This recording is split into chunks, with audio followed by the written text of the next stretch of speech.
வணக்கம். அமரர் கல்கியின் பொன்னியின் செல்வன் பாகம் 5 தியாக சிகரம்.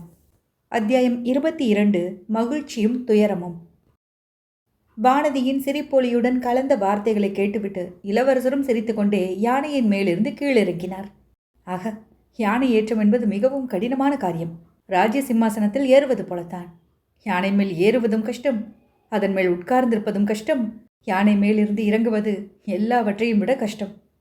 ஆயினும் அந்த கஷ்டங்களையும் சில சமயம் ஒருவன் அனுபவிக்க வேண்டியிருக்கிறது என்றார் பொன்னியின் செல்வர். சிலர் அந்த கஷ்டத்தை மிக அற்பமான காரணங்களுக்காக கூட அனுபவிக்கிறார்கள். பறவை குஞ்சுகளை காப்பாற்றுவதற்காக யானை மேல் ஏறிக்கொண்டு ஓடி வருகிறவர்களும் உண்டு என்றாள் வானதி. அந்த சம்பவம் உனக்கு இன்னும் நினைவிருக்கிறதா? நீ அதை பற்றி இன்று வரையில் பேச்சு எடுக்காததினால் மறந்து விட்டாயோ என்று எண்ணினேன்.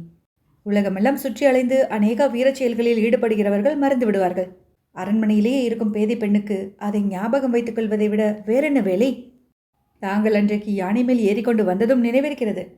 நான் கொடும்பாளூர் பெண் என்று சொன்னதும் தாங்கள் முகத்தை சுருக்கி கொண்டு திரும்பி போனதும் நினைவில் இருக்கிறது. அதற்கு அப்போது காரணம் இருந்தது வானதி. அந்த காரணம் இப்போதும் இருக்கிறது ஐயா. தாங்கள் உலகமாளும் சக்கரவர்த்தியின் புதல்வர், சோழ வளநாட்டின் கண்ணின் மணி போன்ற பொன்னியின் செல்வர். நானோ பொட்டை காட்டு பிராந்தியத்தில் பிறந்து வளர்ந்தவள், சிற்றரசர் குலமகள், அதிலும் போரில் இறந்து போனவருடைய அனாதை மகள். வானதி, நீ எனக்கு அநீதி செய்கிறாய், நியாயமற்ற வார்த்தை கூறுகிறாய். போனால் போகட்டும், நான் தஞ்சைக்கு அவசரமாக போக வேண்டும். சீக்கிரம் சொல், நீ எப்படி இங்கே வந்து சேர்ந்தாய்? தனியாக ஏன் வந்தாய்? ஓட்டுக்குறைமில் மிதந்து வந்தாயாமே. இந்த பெண் இங்கே எதற்காக வந்தாள்? எப்படி இத்தகைய பிரணாபத்தில் சிக்கிக்கொண்டாள்? நான் ஒருத்தி இங்கே நின்று கொண்டிருப்பது தங்களுக்கு ஞாபகம் வந்தது பற்றி சந்தோஷம். ஒரு நிமிஷம் தனியாக பேச அவகாசம் கொடுத்தால் நான் சொல்ல வேண்டியதை சொல்லிவிட்டு போய்விடுவேன் என்றாள் பூங்குழலி.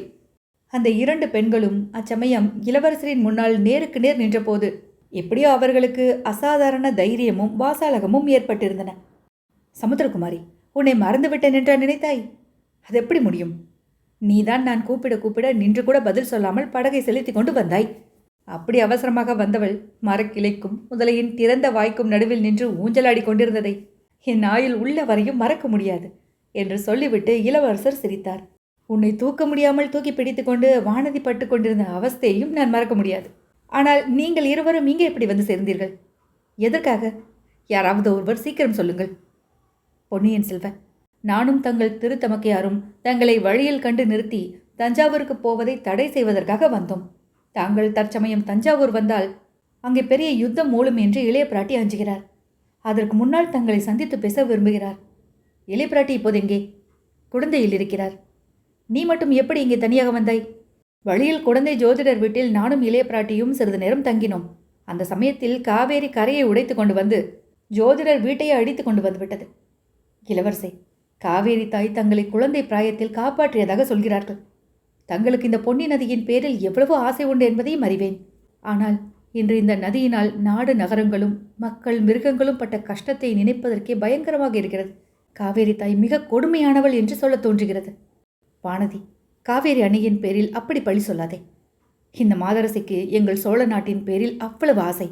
அந்த ஆசையை வரம்பு மீறி போகும்போது கரையை உடைத்து கொண்டு கிளம்ப விடுகிறாள். இதை அறியாதவர்கள் அன்னையின் பேரில் வீண் பழி சொல்கிறார்கள். ஏன், கரையை மீறிக்கொண்டு வருவதற்காக சமுத்திரராஜன் பேரிலே கூட சிலர் குறை சொல்கிறார்கள். ஆனால் பூங்குழலி அப்படி கடலரசன் பேரில் குறை சொல்ல மாட்டாள் என்றார் இளவரசர். மன்னியுங்கள், நானும் இனி காவேரி அணையின் பேரில் குற்றம் சொல்லவில்லை. நானும் தங்கள் தமக்கையும் குழந்தை ஜோதிடர் வீட்டில் இருந்தபோது திடீரென்று காவேரியின் ஆசை பொங்கி பெருகிவிட்டது. தங்கள் தமக்கை முதலியவர்கள் ஓடிப்போய் கோவில் மண்டபத்தின் பேரில் ஏறிக்கொண்டார்கள். நான் என் அசட்டுத்தனத்தினால் மண்டபத்தின் பேரில் ஏற தவறிவிட்டேன். ஜோதிடர் வீட்டு ஓட்டு கூரையை பிடித்து கொண்டு மிதந்து வந்தேன். உன்னை காப்பாற்றுவதற்காக பூங்குழலி படகில் ஏறிக்கொண்டு வந்தாலாக்கும். அழகாய்த்தான் இருக்கிறது. உங்கள் இருவரையும் சேர்த்து இந்த கஜேந்திரன் காப்பாற்ற வேண்டியதாயிற்று. இந்த யானையின் அறிவே அறிவு. உங்கள் இருவரையும் அதன் துதிக்கையில் பூமாலையை எடுப்பது போல் அசங்காமல் கசங்காமல் எடுத்து சற்று முன் கரையில் விட்டது. இன்று காலையில் இதே யானை கையில் அங்குசத்துடன் நேரங்கழித்து ஓடி வந்த யானைப்பாகனை தூக்கி சுழற்றி வெகு தூரத்தில் போய் விழும்படி எரிந்தது. அவன் உயிர் பிழைத்திருப்பதே துர்லபம். ஐயோ, அதென்ன? நானே தங்களிடத்தில் அதை பற்றி கேட்க வேண்டும் என்றிருந்தேனே. என்னை நீ என்ன கேட்க வேண்டும் என்றிருந்தாய்? யானைப்பாகனாலும் அங்குசத்தினாலும் தங்களுக்கு ஏதாவது தீங்கு நேர்ந்ததோ என்று கேட்க விரும்பினேன். தீங்கு நேர இருந்தது உண்மைதான். அது உனக்கு எப்படி தெரிந்தது? ஜோதிடர் சொன்னாரா என்ன? அந்த பித்தி இளைய பிராட்டிக்கு இன்னும் போகவில்லையா?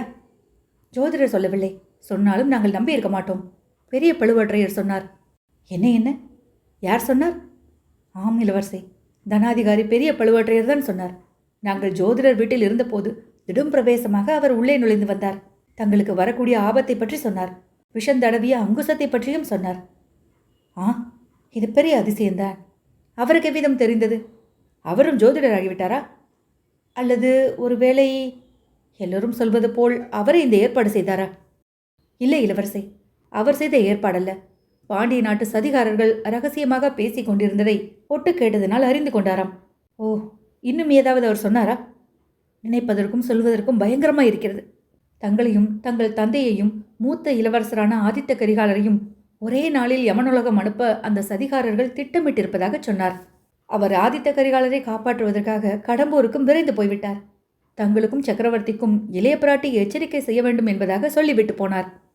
அவருடைய எச்சரிக்கை என் ஒருவன் விஷயத்தில் உண்மையாயிருந்தபடியால் மற்றவர்கள் விஷயத்திலும் உண்மையாகத்தான் இருக்க வேண்டும். சமுத்திரகுமாரி, நீ ஏதோ சொல்ல வேண்டும் என்றாயே? ஆம் இளவரசே, ஈழத்து ஊமை ராணி தங்களை உடனே தஞ்சைக்கு அழைத்து வரும்படி என்னை அனுப்பி வைத்தார். ஆம், அதை பற்றி உன்னிடம் கேட்க மறந்தே போனேன். ஈழத்து ராணிக்காகவே நான் இவ்வளவு அவசரமாக புறப்பட்டு வந்தேன். அவரை தஞ்சாவூருக்கு யாரோ பலவந்தமாக கட்டி இழுத்து வந்தார்களாமே, அது உண்மையா? உண்மைதான் ஐயா. ஆனால் முதன்மந்திரி அனிருத்தர் நல்ல நோக்கத்துடனே தான் அவ்விதம் செய்தார். ஓ, அனிருத்தர் வேலையா? என் தந்தையிடம் சேர்ப்பிப்பதற்காக அழைத்துச் சென்றிருக்க வேண்டும். பூங்குழலி, முதன்மந்திரியின் நோக்கம் வெற்றி பெற்றதா? அவர்கள் சக்கரவர்த்தியும் ஈழத்து ராணியும் சந்தித்தார்களா? ஆம், சந்தித்தார்கள். என் வாழ்க்கை மனோரதம் நிறைவேறிவிட்டது. இதை காட்டிலும் சந்தோஷமான செய்தி எனக்கு வேறு எதுவும் இல்லை. என் பெரியண்ணை அருகில் இருக்கும் வரையில் என் தந்தையின் உயிருக்கு அபாயமும் இல்லை. அந்த மாதரசிக்கு அபூர்வமான வருங்கால திருஷ்டி உண்டு என்பது உனக்கு தெரியுமே பூங்குழலி? ஆம், எனக்கு அது தெரியும்.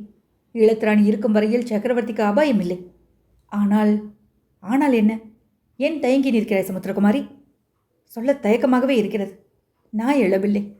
ஈழத்திராணி தம்முடைய இறுதி காலம் நெருங்கிவிட்டதாக எண்ணுகிறார்.